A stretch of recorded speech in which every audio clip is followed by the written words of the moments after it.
Now, going back to the naming of things, I went through that just to give you an idea. It's setting a foundation of what people's preconceived ideas were of us at that time. And now, naming was a very important thing for the Royal Society of London and very devastating for the people they named. So you get into the Pacific, and my great-grandmother was Polynesian, and so what do we have the term? Polynesian. It's not our language. I speak Tahitian, Maori, Samoan, and Hawaiian. I lecture at the University of Hawaii in Honolulu, the University of Hilo on the Big Island, which I don't want to go there at present because it's still rocking and rolling. And I lecture at the King Kamehameha Private School in the Bishop Museum in Honolulu. Now, the word Polynesian comes from the Greek polos nesios, many islands, not our language. Now we come closer. We have Papua New Guinea, Torres Strait Islands, Vanuatu, Solomon Islands, Fiji, New Caledonia. It's known as Melanesia. Remember our Melaleuca, Melos Lucaros, Greek, Melos Nesios, Black Islands. So it's named after the people because they were black. You go north of Papua New Guinea, we have all the little islands. We call it Micronesia, from the Greek Mikros Nesios, small islands. So what do you put in your phone? Little microchip. When you drive a little Nissan Micra, little small one. So Mikros, meaning small in Greek. And so we were named under the Royal Society of London. Now, go a little bit further, go to the Americas. What happened there with colonization? The Spanish and the English hit the east coast of the Americas. The world had not been explored, so they didn't know exactly where they were. So they believed they'd hit the east coast of India. So what'd they name them? Indians. Wrong term again. Later on they found out, when they started to explore further and found it wasn't the east coast of India, so to rectify it, what they call them? Red Indians, because of their colour. Wrong term again. It wasn't until 30 odd years ago, I think 36 years ago roughly, that the Native American population went to Congress and demanded a name change. Keep their identity, Comanche, Navajo, Apache, Anasazi and so forth, but come under the one group of First Nations. And that's why they're referred to as the First Nations. The term Indian is not a good name. Now, we come back to us, Aboriginal. Does that sound Aboriginal? It's Latin. And where does it come from? Originally, the Catholic Church. Now, has anyone been to Rome? Well, you go to Rome, I lecture in Rome, and you go to the main museum in Rome, right? And I have the advantage of going to the archives and going through stuff because I lectured twice with the United Nations in Stockholm and Sweden. Anyway, you could spend the rest of your life in the archives in Rome, believe me. And you go through the old books, you put your white gloves on and someone turns the pages and you can look and document. And it shows, we know the history, the Catholic Church taught the earth was flat. You sailed too far over the rim of the world was the theory, right?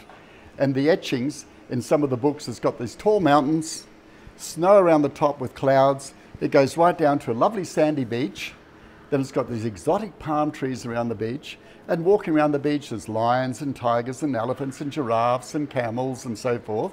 And then it goes out to the sand, and then you got the water, then it goes over like a huge waterfall into a vast, endless sea.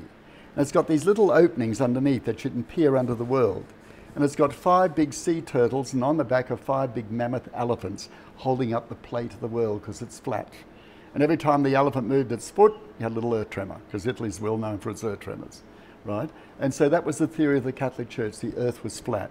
And if you go through the history, what did Michelangelo and Galileo, Michelangelo with the magnifying glass, he made the lens, and then he proved that the earth was not the center of the universe that the church has said. It was the sun.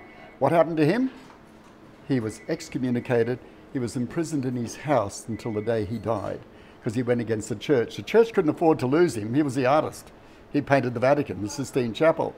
But he was put into his house and that's where he had to stay. He had no choice because he challenged the Catholic Church. Now, what happened? Christopher Columbus comes on the scene. Now, he was Italian, but at the time he was working for the Spanish Queen Isabella and the Catholic Church in Spain. He approached Italy, the Catholic Church there, Portugal, and in Spain they all refused him ships for exploration. Because they probably thought, why fund all this money on these ships and the Earth's flat and he's going to go over the side and we lose everything? Why bother? You know. But finally, Queen Isabella, he softened her up and he said any lands he will find he will claim for the Queen of Spain and any wealth for the Catholic Church. So they thought, oh, this might be a good deal. So they agreed and funded him 3 ships. Now you remember what ship he was on? The Santa Maria, from the Latin Santos Marias, St. Mary. He sailed across the North Atlantic. He come down past the Florida Keys, around what we now call the Caribbean, and actually landed in Cuba, then back around the Florida Keys and back to Spain. What did he now have? Mathematical proof that the Earth was circular. It was round. Catholic Church thought, oh, we can't lose out on this. He's got proof, so what are we going to do? If the Earth was now round, through science, the Catholic Church jumped in to take control. So if the Earth was round, Europe was a huge continent on top of the world. So all this land on top of the world on this big ball, we got a problem. There has to be another major continent underneath it to balance it. Otherwise the weight on the top would make it wobble and topple over. So what'd they name it? Terra Australis Incognita, land south invisible. Remember, English is the only language that's back to front in reality. We are the dregs of Latin, Germanic and French. So everywhere else they say it different. So Terra Australis Incognita, land south invisible. To us, great south invisible land. Now, anything on the top they believed they were on top, so they were normal. Anything underneath was the opposite. Now, to give you an idea of that, what do we have? The Greeks knew the Earth was round. If you read in Genesis, it said the Earth is like a sphere, a round ball on an invisible thread. But the Catholic Church said no, it was flat. So now if it's round, there had to be something underneath. What did the Greeks call, way back? On the top, Artico. Artos from the Greek, giant bears of the north. Underneath, Anti-Artos, Antarctica, the demon monsters of the south. So what do you have? Artos, Anti-Artos. It's like in the Christian structure, Christ, Antichrist, the demons, the opposite. So Anti-Artos. So now go back to the Catholic Church, normal, underneath, abnormal. On the top, original, underneath, aboriginal. Not a good name. In Latin, the education department still teaches that the original inhabitants of the earth. Study Latin, please. It says, from the origin of man. More closely related to primates than modern man. What does evolution teach? Man derives from monkey. More closely related to primates than modern man. So we were never given human status right back from the Catholic Church, way back there, aboriginal. The Royal Society of London, the most biggest and widespread society in the world at that time, documented all around the world. And so they jumped onto that bandwagon. No matter where the English colonized, they were Aboriginal. So you got the Canadian Aboriginals. We have in Japan the Ainu, the Aboriginals of Japan. So that term was used through science. And everybody accepts it because they think, well, they're learned people, they must know what they're talking about. But in reality, always challenge. My grandparents always taught me that, to challenge. You know, I mean, I was always told I was a half-caste, mongrel-bred bastard. What are you trying to prove? You never get anywhere, just go out and do labour. I thought, nah, I'm going to do something a bit different to that, you know. But anyways, so these are the things we've got to keep in mind. So now what we get, Aboriginal from the origin of man. So hence, that's why in our Reader's Digest encyclopedia, the primates, the last one, Aboriginal. Not a good name to have, hey, when you look at it in reality. But anyway, that's enough of all that, I think. Give you a headache. But keep that in mind. It's important to know where names come from and the effect of that name. I mean, if you tell a little child he's dumb and he's an idiot and he's stupid, he's going to grow up and believe he's dumb and he's an idiot and stupid. And he's not. You've got to praise up and do things and be reality and be honest and to the point. And that's so important with everybody. I mean, not just our people, everybody. But now I believe, Shurberg, do you all find it interesting? I would have liked to spend more time there. I grew up there till I was 11. It used to be, it was never good, but it was better than being nowhere. I don't know what you got taught or told yesterday. A lot of my family still live at Shurberg. Shurberg was basically set up around 1900, 1902. They started to move people in. It was called then Baramba. We pronounce it Barimba. Now the bridge you went over to go into Shurberg, that's Baramba Creek, in language Barimba. Right? It was set up mainly as a dumping ground for anyone of colour, a force for cheap labour, and also an experimental mission for the assimilation breeding out programs. Quite interesting. It wasn't a good place. We were classified on the government files as inmates. You're in a prison. And that's what it was. Now, they would have taken you past and showed you the ration shed. And you know the history there. We had a line up there and get your blanket and get your flour and your tea and your sugar and whatever. And that was once every, I think it was every fortnight or every week, may have been, sometimes fortnight. And you get your meat. But we'd go up to the killing yards to get the meat. The main thing we got left was the offal, the insides, the liver and the runny guts and all the other stuff, and had to clean it and use that. And did you see the old boys' dormitory? Did they point that out? Sorry? No. You didn't? Well, the boys' dormitory is up in the ration shed. Now, my wife and I set that up in 1984. The council, my uncle was the chairman on the council, Uncle Ed Stewart, and he asked would we come back because the children were being removed en masse, and rightfully, in some cases rightfully so, but nowhere, they weren't put with Aboriginal people. This was the big problem. And children were getting removed and never seen their family and so forth. And the council come together and said they want to stop this and we need to deal with our children ourselves on our community. So Uncle Ez rang me up and asked me to come up, and my wife Gloria, because she grew up in the girls' dormitory, and because we didn't live there for a while, and we got out and we don't drink, we don't smoke, we don't gamble, very boring people, and he wanted that influence back on the mission. And took us up there and he said, look, we got the old boys' dorm and we'd like to redo that up and make it into a home for children to be looked after and then filtered back to the family after the situation has changed, and work with the parents. I said, that is a good idea. That I'd get into and do. Anyway, so we went back, we got the old boys' dormitory, and we ran that for 5.5 years. And we looked after over 470 odd children in the old boys' dorm. The language name is called Biama Yamba. Biama Yamba, home for many children, right? And so what happened, we looked out, as I said, 470 odd children. Then I had a ministerial appointment to Cairns to work with the Magistrates Court and Juvenile Justice in all our remote communities. Now, when you get to Shurberg, when I grew up in Shurberg, I was there till I was 11, we had our language. We spoke English. We have a lot of words of the Aboriginal words, but if you spoke your language, it was stopped long before me, you were publicly disciplined if children would speak language. Before my time, children could have 1 hour, 1 day a month with their family. 1 hour, 1 day a month. If they come back to the dormitory and they were speaking language or acting in a way that was like native, you were publicly flogged to deter you from doing that. But English, we learned English, but we learned Murray slang. So I'd say, hey brother, where you come from? Hey, been growing up. Who you family didn't be here? Disimpati, what do you matter be here? That's English. Brother, where do you come from? Who has raised you? Who has grown you up? What's your family history and your background? Because when we address someone, traditionally, we must show respect for your forefathers. And so, hey brother, where you come from, eh? Where you been growing you up? Who you family didn't be here? Disimpati, what do you matter about? So it's slang English, Murray slang.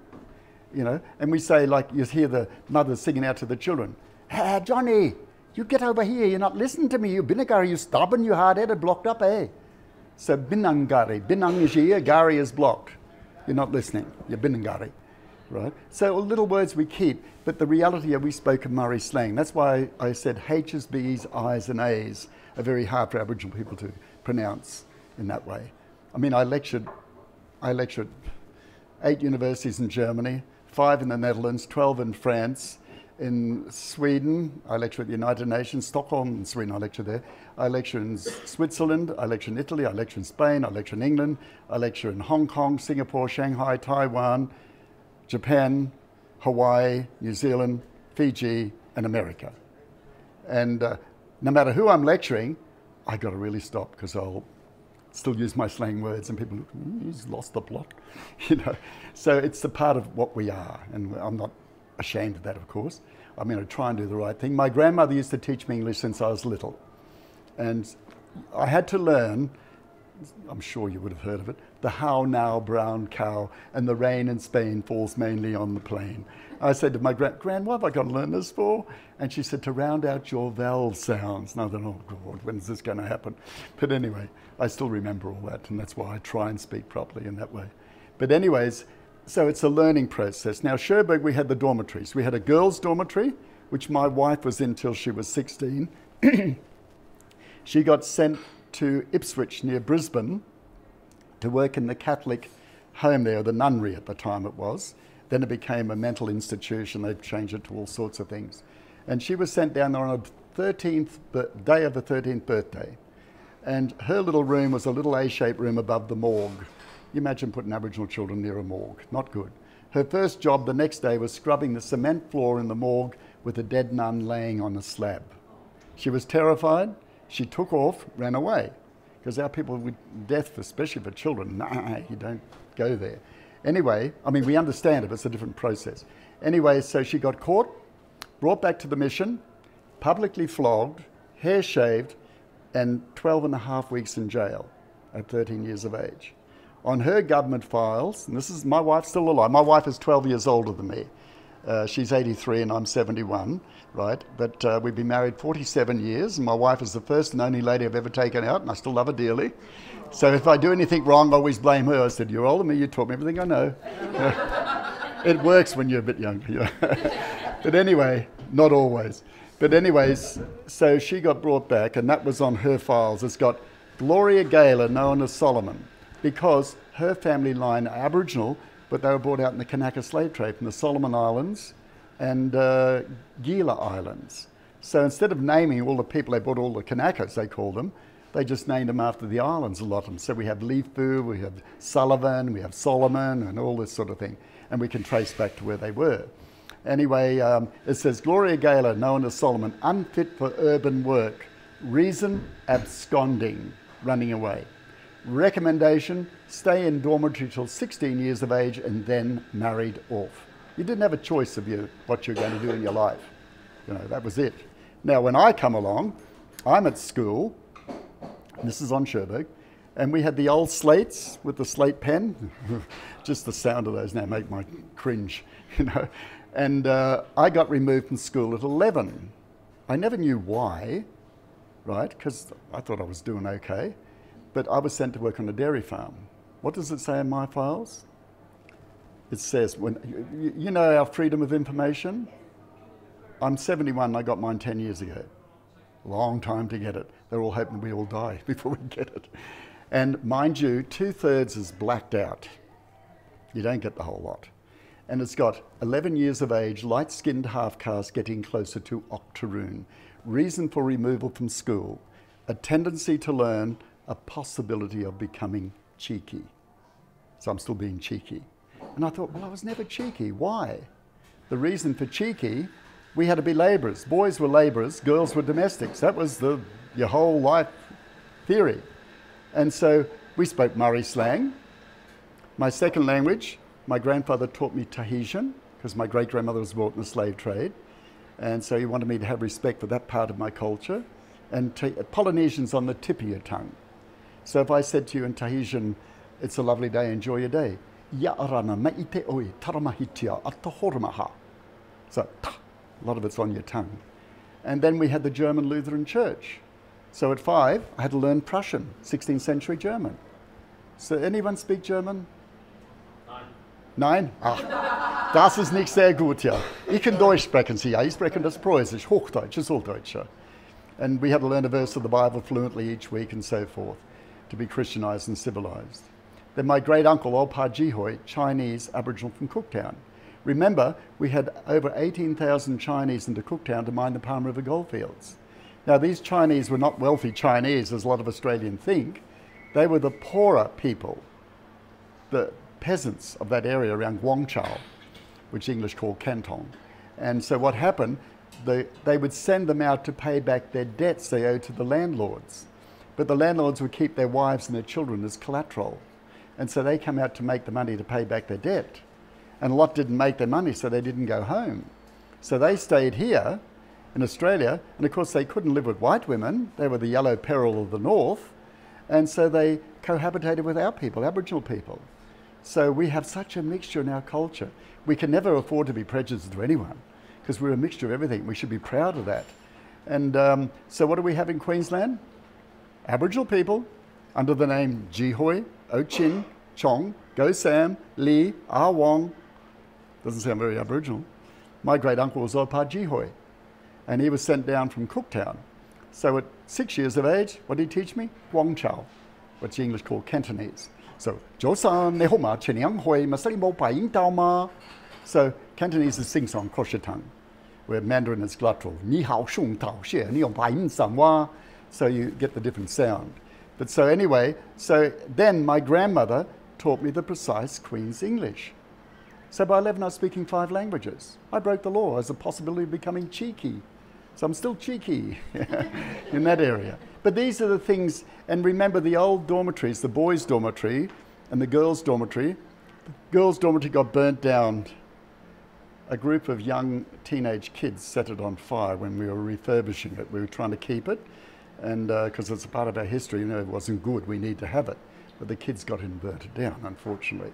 But the boys' dormitory, we had 2-metre-high wire mesh fences. My brother-in-law was in the boys' dormitory with 3 strands of barbed wire. And if you were lucky, as I said, you could spend 1 hour, 1 day a month with your family, and then back in, gates padlocked. So you can imagine what it was like. So what we're getting at now, here's all these children, not all, but a big percentage of children removed, and the parents didn't have the rights to look after their children. And if you were light-skinned, half-caste, you were quickly put into there to take away from the influence of the full blood. And that was a part of, well, colonisation, Christianising and civilising, they said. We call it genocide at that time, back there. And then you look at Shurberg. Shurberg, as I said, was a dumping ground, anyone of colour. So in Shurberg we had Aboriginal, dominant. We had Torres Strait Islanders. We had Melanesian from the Kanaka slave trade. We had Indian. We had Malay, Filipino, and Japanese mix. Anyone with a mixture that was coloured was brought to that mission. And the area around there, because it was colonised and setting up as farms and cattle and sheep and so forth, they wanted the land. The land was too valuable. So we had to be removed off the land, but not too far away, because we were the labourers for that land. We were brought back out to work.